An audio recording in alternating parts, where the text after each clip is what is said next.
Ертеде әтеш пен мысық дос болыпты. Бір күні мысық орманға кетерде әтеш досына ескертеді. Терезеге қарама, түлкі сені көріп үйіне алып кетеді. Түлкі мысық кеткеннен кейін терезеге келіп әтешті шақырады.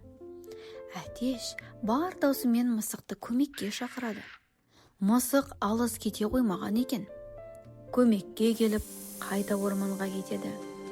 Түлкі бір шілік бұршақ әкеліп далаға шашады.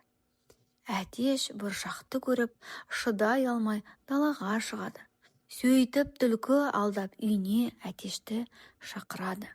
Алданған әтеш еріп кетеді. Мысық үйіне қайтып келсе, әтеш жоқ. Мысық досын іздеуге шығады. Қалың орманды кезіп, түлкінің үйіне келіп, әтеш досын құтқарады. Сөйтіп мысық әтеш досын үйіне алып қайтады.